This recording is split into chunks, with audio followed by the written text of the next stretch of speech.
So Mindy Urhlaub has graciously agreed to talk to us today and give us our keynote. Chelsea Carter was planning to do it, but then developed an illness and couldn't come. And so at the last minute, Mindy was very, not sure, naive, but actually having read a bio, I think that we're in for a real treat. So Mindy, as I understand it, you can correct me, was initially a musician and then an author. And she's someone who my guess is wants to change the world for the better. And so the project that I read about in the book that she wrote, it's called Unnatural Resources. It's a project about the Democratic Republic of Congo and the terrible tragedies that were going on there with child soldiers and rape victims. And she wrote a book of, like, it's a novel about a young Congolese girl who became a symbol of hope in the worst place to be a female. But that's not why she's going to talk to us today. But I imagine that that indicates a little bit about where she's coming from. She's going to talk to us today about her journey with a genetic diagnosis of ALS, and that runs in a family, affected her mother, and got her to start this group called End the Legacy. She has been very involved in a number of the people with lived experience activities, particularly the last one at the National Academy of Science on making ALS a livable disease, which if you haven't seen it is really worth looking at the videos. It's just amazing stories there. So she's working on a book now, I think it's called A War of Nerves, which is about ALS, very well named. So we're really interested to hear what she says, and then if there's any time, we'll open up for questions. And I think it's, all I'd say is she's got this.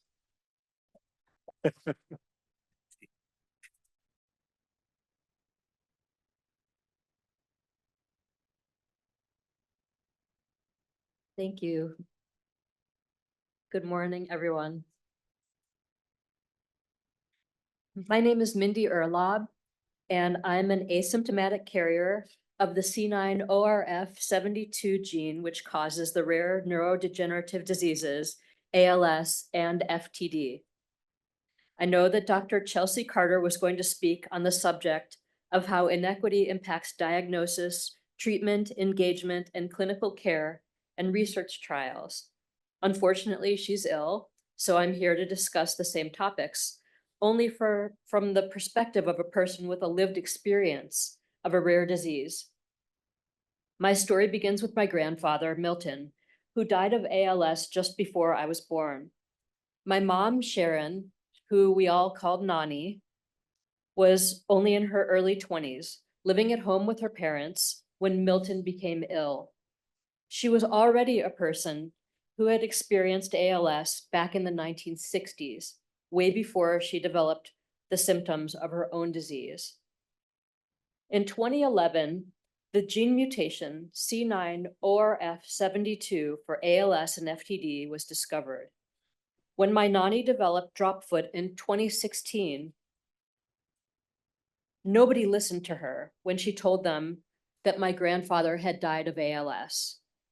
Her general practitioner told her that ALS was way too rare, that it wasn't genetic, that she probably had lupus or MS or carpal tunnel. An ear, nose, and throat doctor told her that she was choking because of a thyroglossal duct cyst, which was surgically removed. Only the choking never went away. It got worse. Then she started losing function in her other foot, so she fell a lot. After 2 years of losing strength in her legs, she saw a neurologist who finally heard her. She was diagnosed with ALS after a painful EMG and nerve conduction test. Because she didn't get a proper diagnosis back in 2016, at the onset of her symptoms, she was too sick to participate in clinical trials by 2018.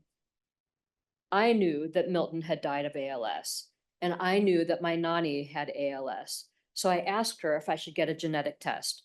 She told me they've known about ALS for over 100 years, and they still haven't found a cure. What's the point? So I asked her if she had been offered genetic counseling or testing. She said no. My nanny was not living in the inner city or in a rural area. She wasn't a person of color. She had the money, the time, and the geographic proximity to be offered good multidisciplinary care. But because she was misdiagnosed for so many years, she never had the chance to participate in research. I told her I was going to get tested. By 2018, I already had 2 teenage sons of my own. I knew that there had to be a neurologist or a geneticist somewhere in the Bay Area who could give me a genetic test for ALS. And it had taken me less than a nanosecond to realize that not only were my kids at risk, but so were their future kids. The concentric circles in my family spread out to more than 30 people at risk. My brother, my aunts, my uncles, my cousins, their kids, their grandkids. Without a cure, the only way to really halt the devastating C9 gene was to make the decision not to bring more people into the world with the mutation. When I received my positive test, I made it my mission to improve conditions for people like my family members. Only it wasn't so easy for me to do that kind of activism because in 2018, my husband was going through chemotherapy for stage 4 lymphoma, and I was his primary caregiver. Once he had finally dodged the bullet for cancer, my nanny lost her battle against ALS. Besides grieving the loss of my mom, I was reeling, terrified that my husband might have to go through recurring cancer, scared that I might develop ALS, nervous that I'd pass the gene down to my kids. I found a friend in another C9 carrier by Googling the term genetic ALS. When the ALS TDI website featured a young genetic carrier, I realized I wasn't completely alone. He encouraged me to join the familial team at I Am ALS. I started attending their advocacy meetings online and learned about longitudinal research for carriers of genetic ALS and FTD. It was the height of the COVID pandemic, and nobody would see me in person, but I was able to find everything ALS and participate in a longitudinal speech study, which sought to diagnose ALS symptoms early based on digital biomarkers. I called more than 20 ALS clinics to add my name to the list of future participants. My friends at I Am ALS and I felt that because we only make up about 15% of ALS cases, the genetic community was largely overlooked, even by ALS organizations. We put together webinars on familial ALS and FTD. We spoke to the FDA about treatment of pre-manifest genetic carriers.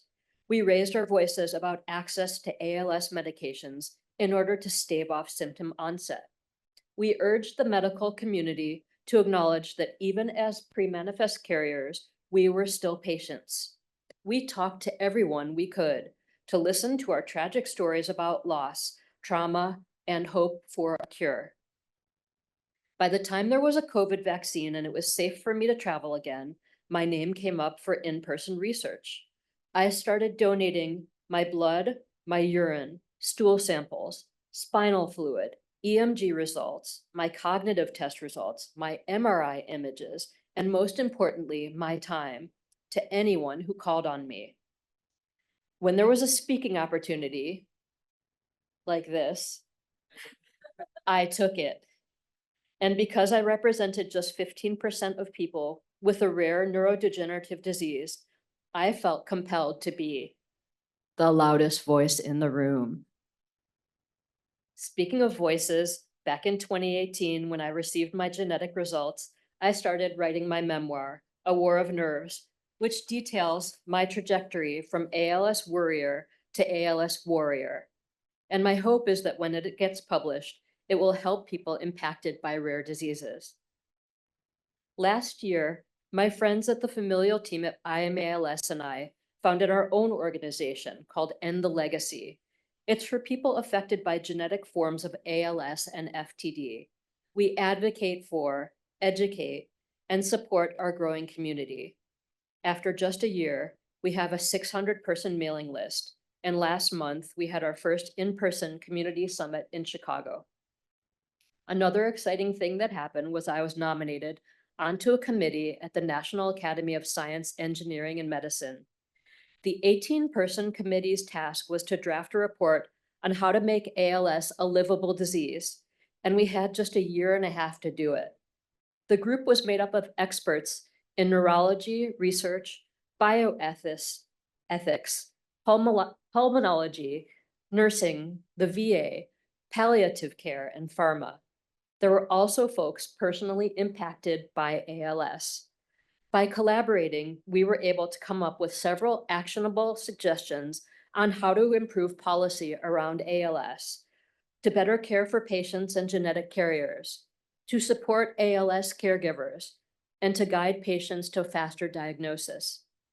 I felt that I was being heard by some of the most respected ALS doctors, some of whom are in this room, and I felt that by being engaged, I was making a difference for my community of genetic carriers, even the ones who don't have symptoms yet. The landscape for carriers of genetic ALS is already better today than it was for my nanny. When I decided in 2018 to become more involved in the fight against ALS, I had no idea I was going to be speaking to you today. In fact, even yesterday, I had no idea I was going to be speaking to you today. Over the last 6 years, I've learned a lot. I've come to realize that being diagnosed as a carrier of a rare, fatal neurodegenerative disease is not a death sentence. This is an opportunity to prove that it's not about how long I live, it's about what I do with the life that I do have. This diagnosis is a gift because it gives my life new meaning. I've also realized that with a disease like ALS that takes everything, muscles, speech, dignity, I need to feel agency over my life. And for me, it comes in the form of activism. And when it comes to people at risk of developing rare genetic diseases, collaboration is everything. There's so much work to be done, and we need patients, providers, pharma, researchers, government agencies, nonprofit organizations, and insurance to get in on the job. We need to do it together. Thank you.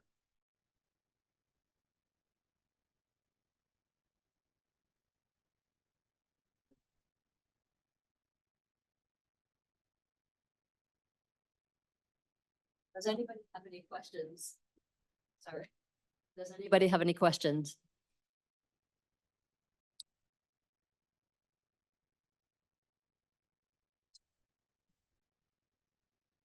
I'm sure a lot of people are thinking the same thing I'm thinking. And I guess the question is, where do we as people get the kind of courage to kind of do what you're talking about, getting involved? And, you know, I mean, I think your story was, when I heard about your background, seemed to make sense to me how it happened, but I'm just guessing. But there were thousands of other people who were suffering with the same illness. And I've taken care of people mostly with Huntington's disease and seen this kind of courage come. It's always, it's not everybody. I guess the question is there a way where the value of the kind of things that you've been doing can really be scaled up across many different diseases with, you know, very similar themes in people who have very different backgrounds than say you have. So I'm interested in your thoughts about that. I don't know, there's a lot of answers to that question, but I That's don't, super I don't, I don't know if it's, courage really. I mean, to me, it's, we all know that it's all about just doing the right thing. And like, I mean, how many people in here are parents? Like, I mean, there's a lot of parents in here. If your kids were faced with this kind of thing, I mean, you'd be on it. But I think that, um, part of the reason people are not courageous around kind of outing themselves with their genetic status is because they're afraid of the insurance companies like dropping them. And that's a major problem. Gina does not protect people when it comes to long-term care insurance, and people with ALS need long-term care insurance. Um, Gina does not necessarily protect against disability or against life insurance. So, I mean, people with these kinds of diseases need life insurance. And so it's tricky. I mean, to say the system is broken is kind of a way of hiding behind the fact, which is that that stuff is just wrong. And so I think people would come out of the woodwork if they weren't afraid of genetic discrimination.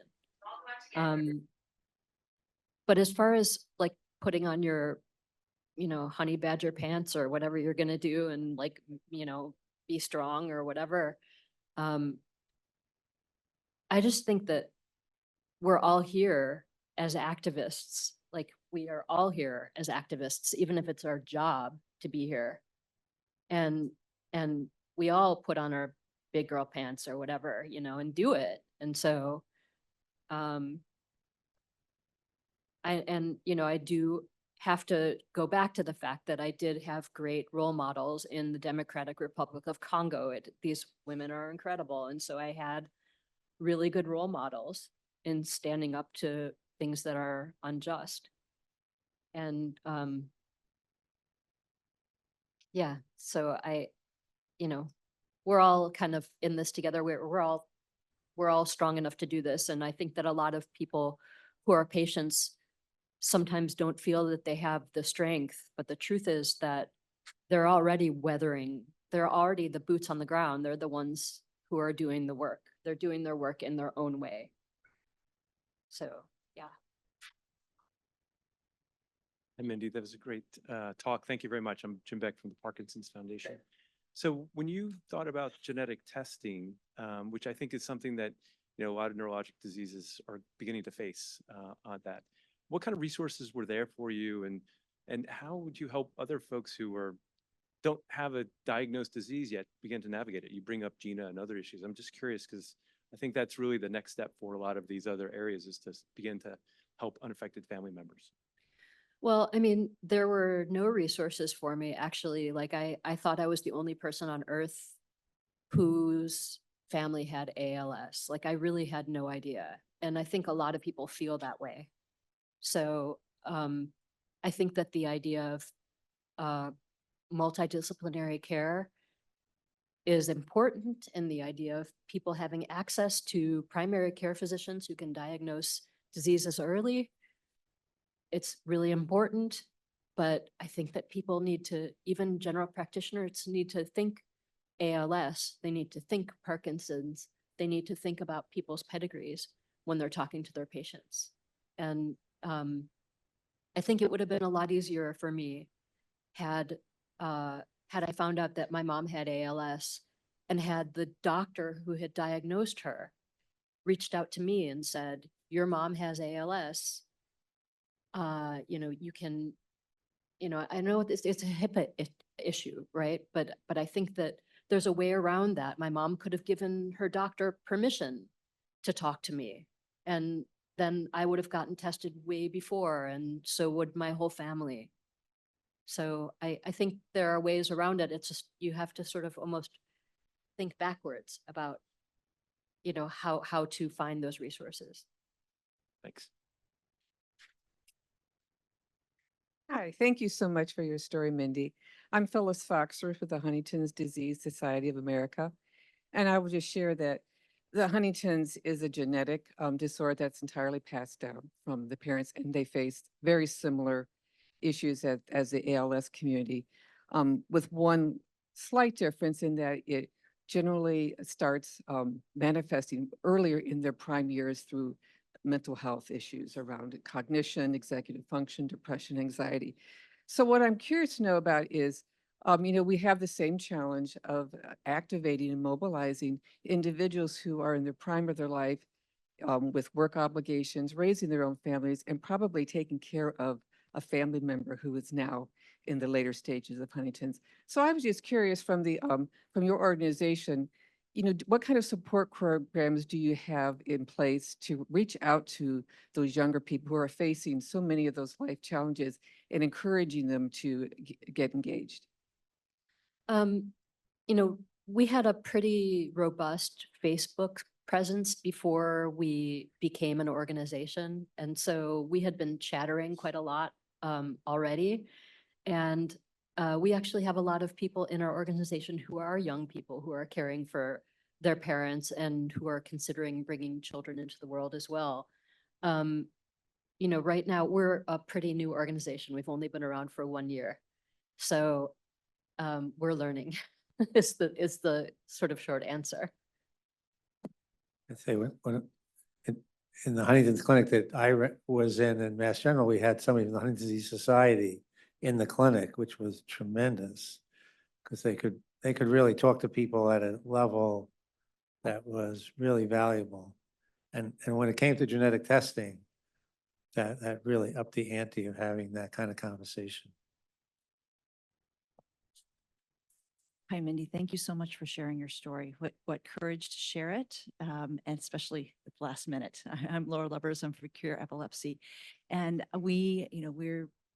it's exciting to be here today to talk about a topic I love of engaging people with lived experience. We know that it's hard. We know that most people come to a diagnosis with really limited understanding of biology. So as you think about your experience, and this is a question really to all of us, and as we're collected here, to be thinking about best practices of engaging people. We've got some of the brightest minds here in nonprofit. Like, how do we help ourselves? What did you find helpful that you would be willing to wade into this discussion of biology and start to think about how am I going to influence research? Because this is a big challenge of getting people engaged in the research enterprise. So I ask you that question, and I think I throw it out to the group too, to think about how can we work together to develop those best practices, share them amongst ourselves, and get people engaged. Yeah, I mean, it's a tough question because the observation has been made that people don't want to enroll in ALS research. And I actually don't really buy that, to be honest with you. Like, I think people do want to enroll in research, but I think that when you catch them too late in their disease, they sometimes don't have the ability or the strength to do it. I mean, to schlep all the way across the country to go get your spinal fluid drawn is really a big ask.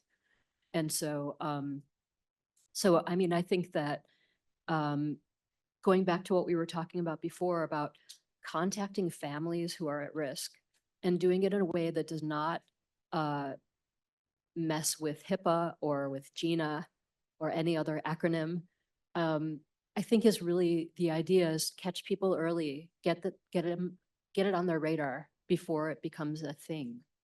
I think people would be more than willing to participate. Good morning.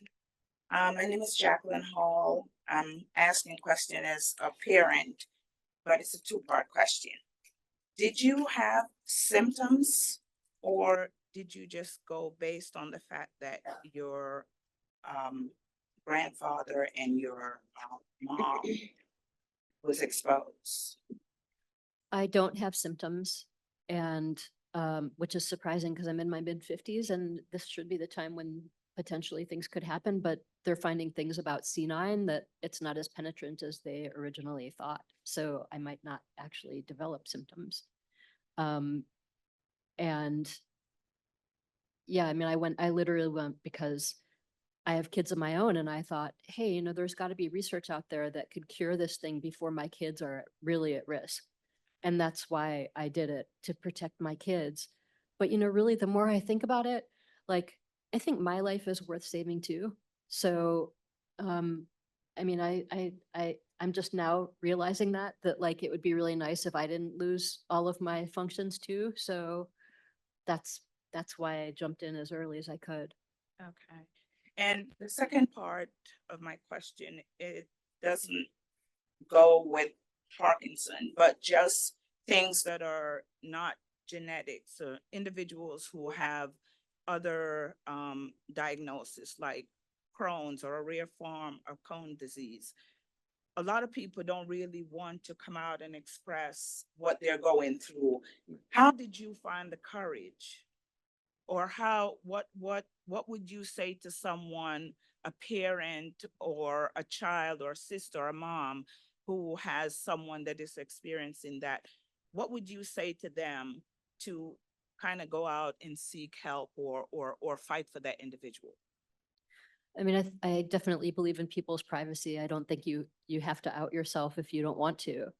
Um, but you know, for me, it's like, it helps when you're going through something traumatic to actually tell your story. It helps you and it helps others. And the more you share, the chance is much better that there's going to be a cure when you demystify things. And so, like, I actually do think there's power in speaking. Everybody has a voice. And I think it's important for everybody to use their voice. Um, you know, if my kids had some sort of rare disease and they wanted to be vocal about it, I would absolutely encourage them, because to me, it's just, you know, the squeaky wheel gets the grease, right? So, yeah. Thank you so much for your time. I appreciate you Sure. taking my questions. Hi, Mindy. I want to follow up directly on that question. So Penny Dax at AFTD, you know that we also work with a lot of C9 families. Right. And one of the things that we've been wrestling with, like, there are some family advocates that are much more vocal than others. And some have said, well, it's because my last name is different than that of my kids. So then I can be in that room advocating, but I know I'm not outing their privacy and I'm not taking their right to privacy away from them, which is an interesting thing to think about, of how do we create infrastructure in our research studies to empower more people with diverse perspectives of privacy and privacy preferences to participate in research. So representing such a large community of folks who are at genetic risk of something developing in the future, are there changes that you would suggest or principles that you would recommend to for the research groups in this room to enable more folks, specifically on the privacy lens, to enable more folks to participate and have their voices understood by researchers? I mean, this is kind of what I was saying when I was talking about genetic non-discrimination. And I think the reason people aren't coming out is because they're afraid they're going to lose their insurance. They're afraid they're going to lose their job. We've had experts come out and say that people with C9 shouldn't be airplane pilots, because we might someday develop FTD, or we might someday develop ALS. I mean, the reality is, like, we all have an expiration date, guys. We all have it. Don't try to think that just because you don't have ALS or FTD that you don't have it. We're all going to die of something someday. And so this is just life. I think that seeing people through the lens of their genes only is the wrong way to go. Thank you for your talk. It was excellent. So I think you're uniquely posed to answer this question because you are asymptomatic. This is not just a genetic issue, but a lot of patients or family members are asymptomatic, or they don't have symptoms of any given disorder. And I think everyone's been approaching this from a privacy perspective, but even the psychology of this, admitting that you have a condition is very hard. So how do you generally counsel patients who are asymptomatic or not feeling ill, they feel fine? How do you counsel them to be engaged in research when there's no imminent threat?